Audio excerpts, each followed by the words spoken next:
What's up, you guys? Marty Schwartz here with Marty Music, and this is Riff Theory, but I'm going to dedicate it to my new friend, Kingfish, who I got to hang out with recently.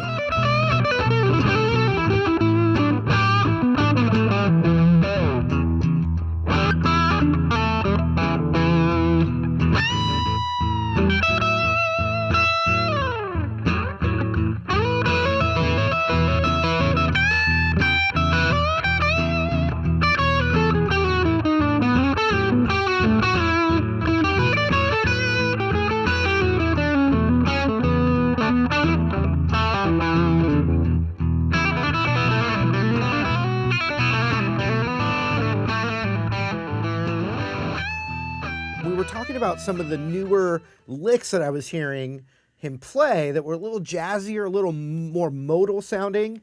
And so I thought I would dedicate this episode to some of those ideas. So I'm really excited to show them to you. Also, huge shout out to Kingfish. Check out his live album. I'm going to leave a link for it down in the description below. He's fantastic, and I think you guys will dig this concept. So let's get to it.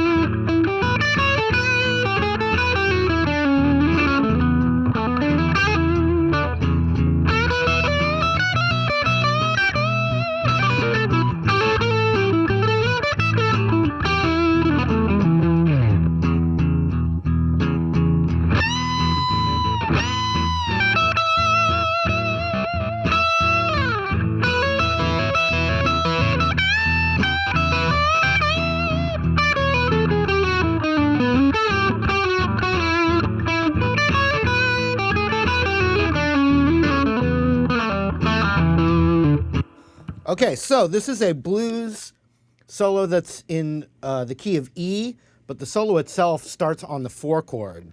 So it's like A,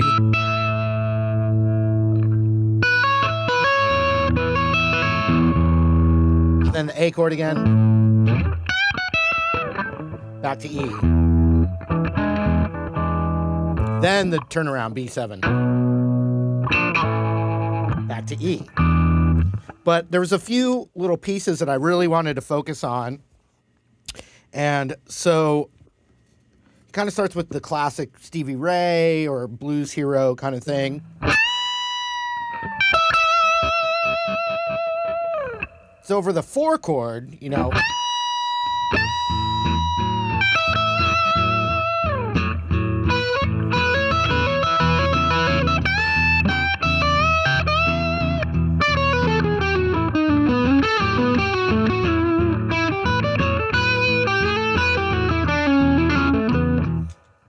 so we got this classic thing here.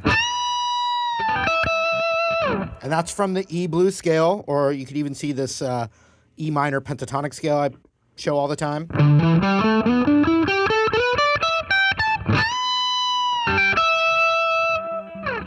And so you're bending 17 on the high E and then releasing 15 and then over to the root 17 B string.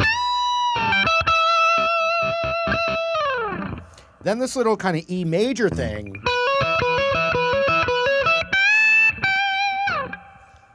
So that little do-do-do-do-do-do-do-do, you cover the 12th fret B and high E. And you're doing 12, 14. So that's called the major 6 right there, as opposed to the minor 7 that's normally in the pentatonic. So I think it's about 3 of those.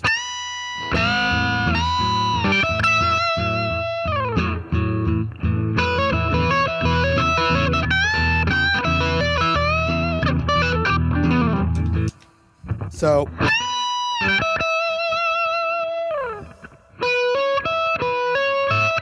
I'm hammering, or you actually, I think it sounds like he's picking all the notes, but 12, 14 on the B, and then going over to the 12 of the high E.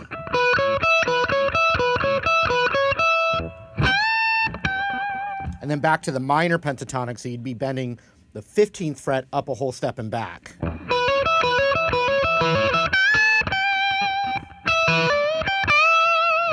And that next lick reminds me of Angus Young. So 12 on the high E, then pick to the 12 of the B. And then I'm hammering to the 15 of the B up a whole, and then bending it up a whole step.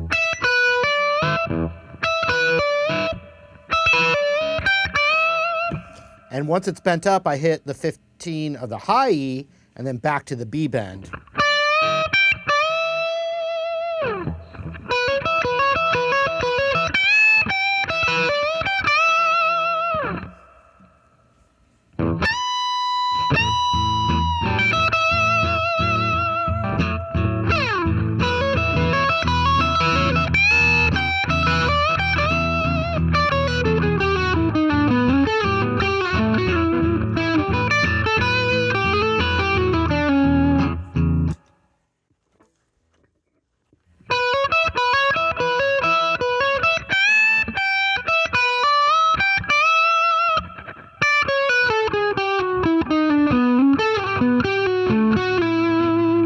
So that was another little part of the solo that inspired me to pick this stuff out.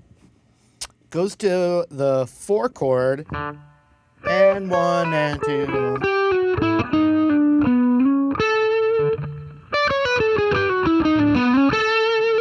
Which that is really cool.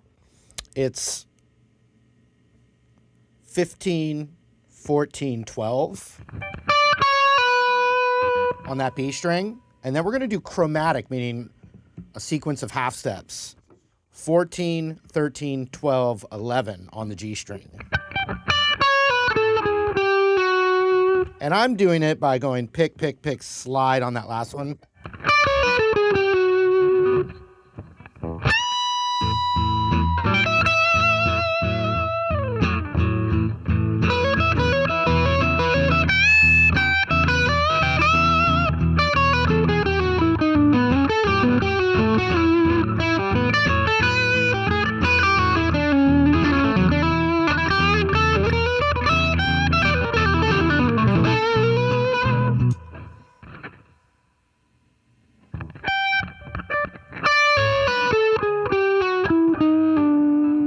So I'm going 15, 14, 12, 14, 13, 12, 11. And then 14, 13, 12 on the D string. And then when I get to 14 on the A string, I slide up a whole step and I go into this cool little double stop sequence. Which, I'm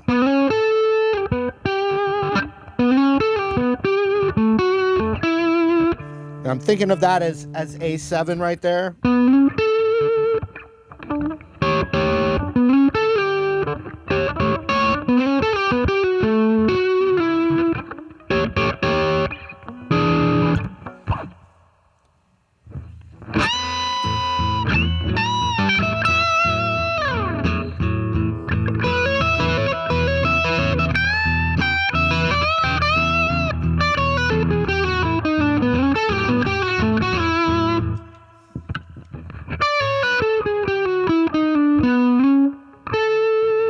So I'm sliding from 14 to 16 on the A string, and then going to 14 on the G string. And so then I'm going to do this.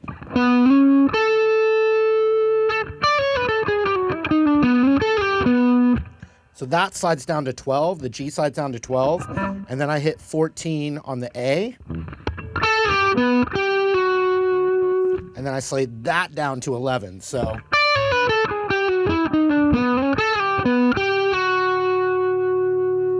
then I hit 12 on the A with my middle, and my index is there. And so I'm going 12 on the A string, 11 on the G, down to 9. Like that. So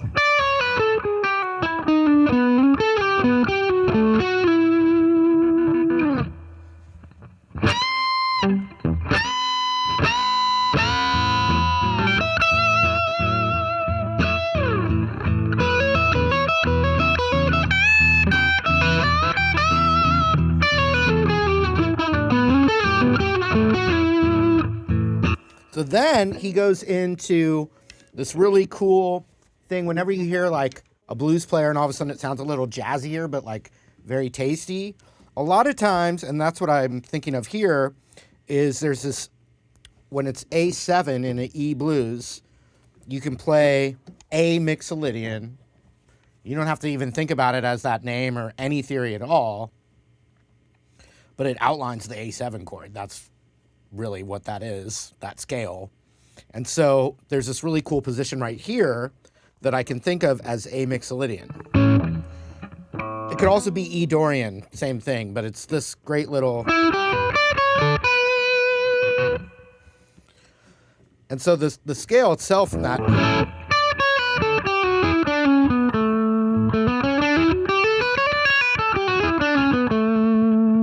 So right there on that root, this is the little kind of sequence of, or the shell of that chord. 7 on the D is the root. Then 9. And then 6 on 6, 7, 9 on the G. And then shift to 7, 8, 10. And then 7, 8, 10 on the high E. And once again, there's little passing chromatics.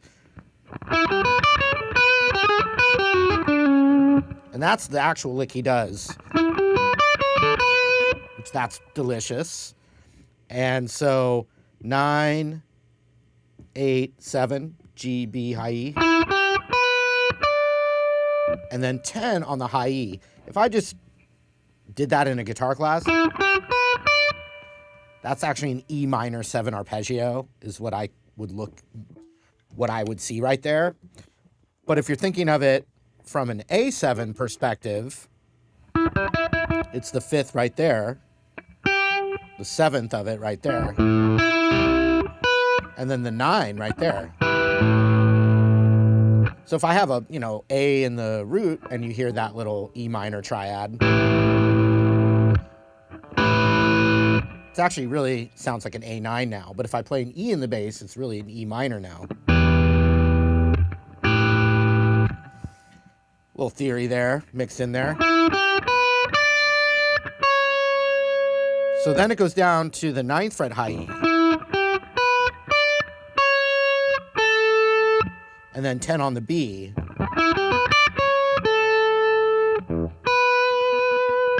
And then the 7 on the high E.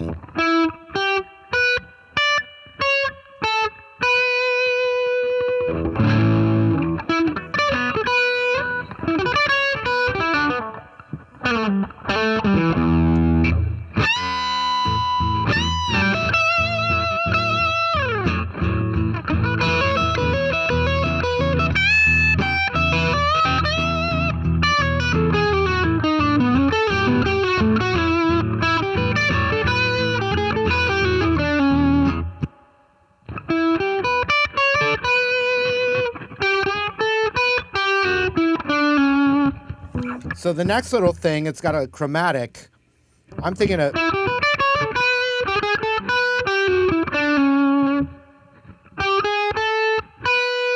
So I'm starting with my middle finger on the 8th fret because of the way I'm in the hand position here. So it's middle ring pinky chromatic. And then that 7 of the high E. So it's 8, 9, 10, 7. And then straight to 8, 7, pull off on the B.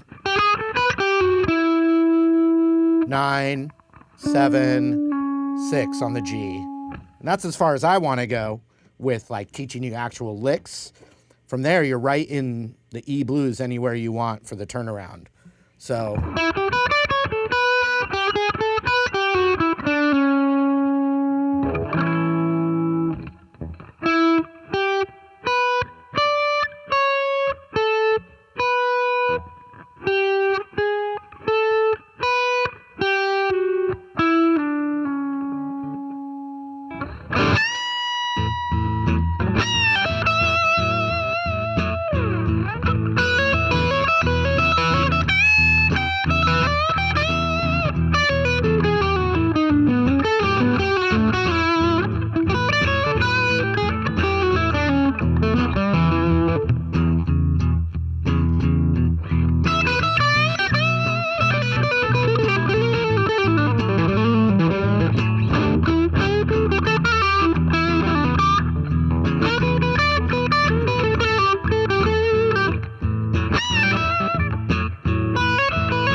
All right, thanks again for watching, you guys. Also, once again, huge shout out to Kingfish and his team. Don't forget to check out his live album down below. Check out the link in the description. Thanks for supporting. Hope to see you guys again.